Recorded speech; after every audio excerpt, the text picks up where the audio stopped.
Volodymyr Zelensky, votre président, il s'adresse en conférence bien évidemment avec Munich et les 250 chefs d'État et de gouvernement qui s'y trouvent.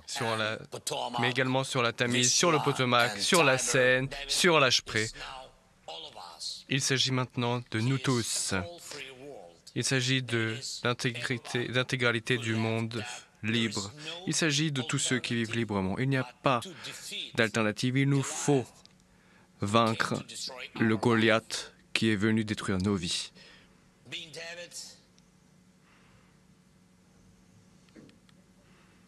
Être David, c'est combattre, et c'est ce que nous faisons. C'est avoir une fronde, une simple fronde. Nous n'avons pas encore de fronde de la part d'Israël. Mais je pense que ce retard est temporaire.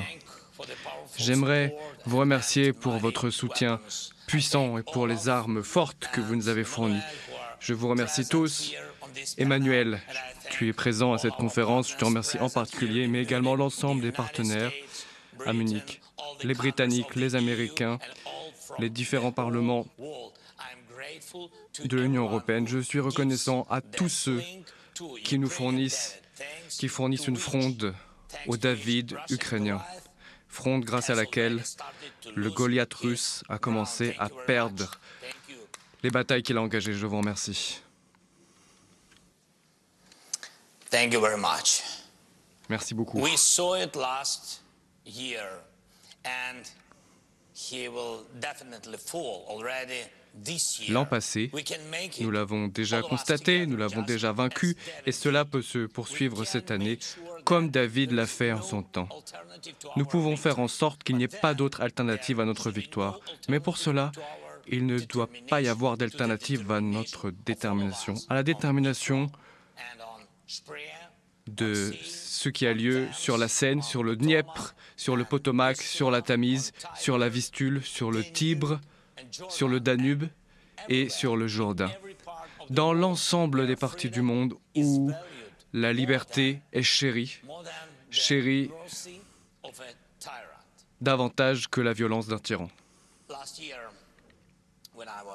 L'an passé, j'étais là, à Munich, à cette conférence, et je cherchais cette détermination. L'Ukraine disait au monde qu'elle se battrait pour sa liberté si la Russie lançait une grande invasion. Je voulais vous écouter dire que le monde nous soutiendrait. Mais je ne l'ai entendu malheureusement qu'après les premiers missiles russes, qu'après le passage des tanks russes de la frontière, qu'après que Poutine ait détruit toutes les alternatives à la guerre. Et toutes les alternatives de paix.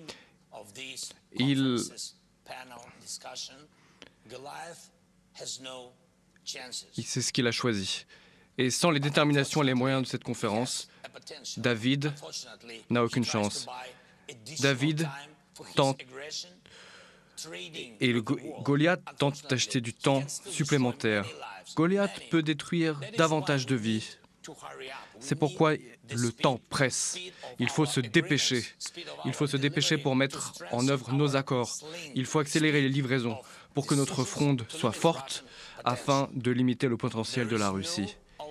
Il n'y a pas d'alternative à cette rapidité, car c'est de cette vitesse que dépendent nos vies. Le retard a toujours joué pour l'ennemi. Il nous faut renforcer notre défense avec des tanks modernes. Le Kremlin, quant à lui, pense aux manières d'étrangler la Moldavie. Au moment où nous sommes en train de négocier sur les avions de combat modernes, le Kremlin a convaincu l'Iran de lui fournir des drones mortels.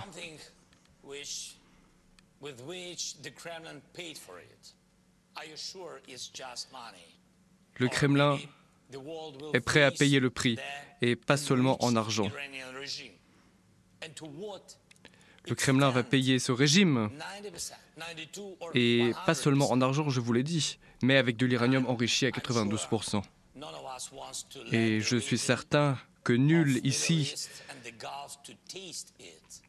n'est prêt à laisser prendre ce risque au régime du Moyen-Orient. Nous avons décidé de sanctions récentes contre la Russie, mais la Russie s'adapte.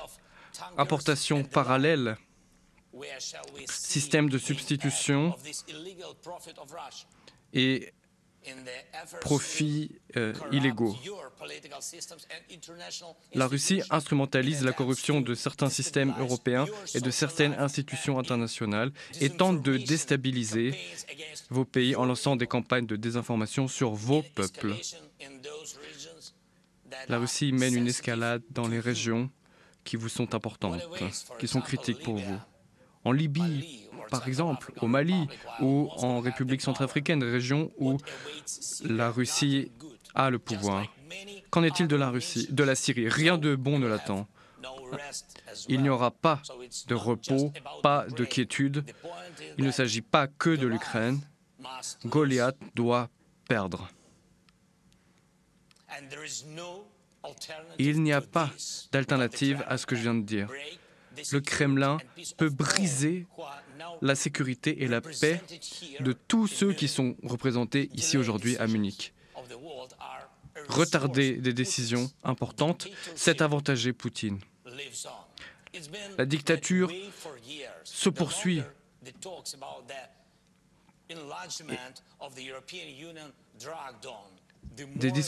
Plus les discussions sur l'élargissement de l'Union européenne se poursuivent, plus Poutine se renforce. Plus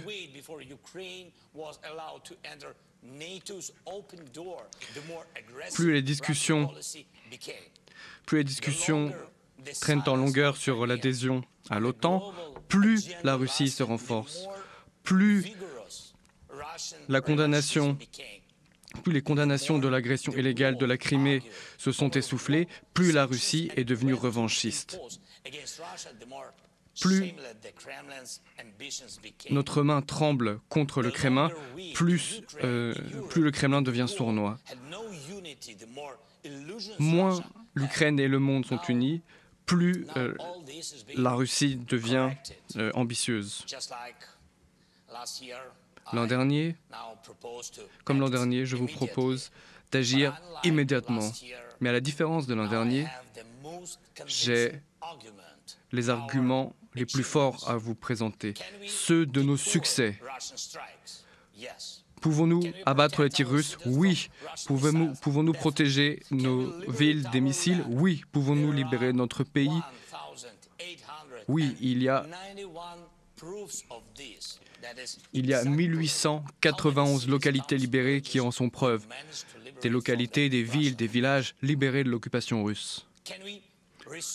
Pouvons-nous restaurer la sécurité dans la mer Noire et la sécurité alimentaire? Oui, grâce à l'initiative Nourriture et grains depuis l'Ukraine, ainsi que l'accord sur les céréales. Il est temps pour l'Ukraine de devenir un membre à part entière de l'Union européenne. La plupart des Européens soutiennent cette adhésion. Nous avons déjà obtenu le statut de pays candidat. Nous nous préparons à lancer les négociations d'adhésion. Nous sommes d'ores et déjà unis avec l'économie européenne, avec les moyens logistiques de l'Union européenne et avec son réseau énergétique. Il n'y a pas d'alternative à la victoire ukrainienne. Il n'y a pas d'alternative à une Ukraine en dehors de l'Union européenne, ni à une Ukraine en dehors de l'OTAN.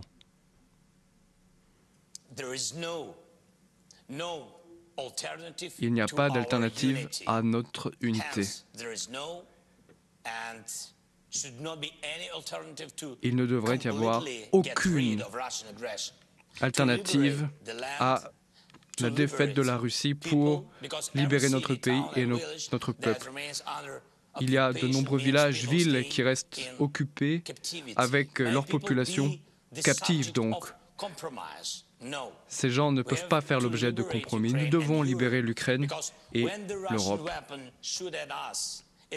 Quand la Russie tire sur nous, eh bien, elle vise également nos voisins. Cela ne peut pas faire l'objet de compromis.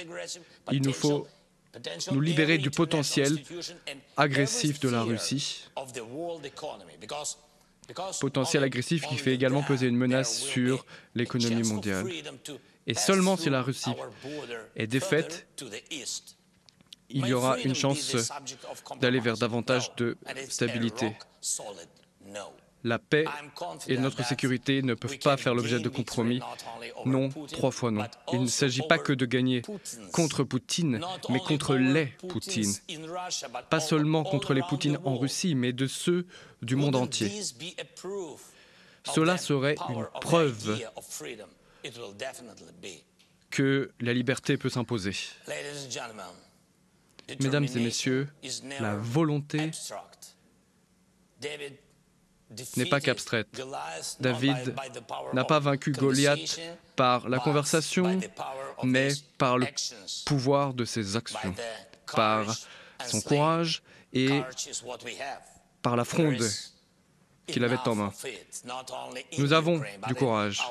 Nous en avons en grande quantité, pas seulement en Ukraine, mais dans cette grande coalition de la victoire. C'est notre fronde qui doit être renforcée dès maintenant, afin que cette année, que l'an prochain, nous réussissions à Munich dans le cadre d'une conférence post-guerre, afin de définir les conditions d'une Ukraine libre, d'un monde libre, d'une Europe libre.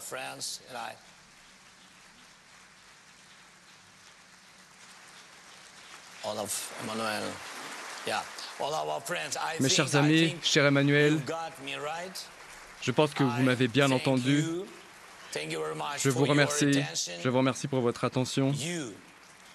Vous, les David du monde libre, nous, les David du monde libre, disons que les David doivent s'imposer contre tous les Poutine et David du monde. Gloire à tous ceux qui se battent sur nos champs de bataille et gloire à l'Ukraine.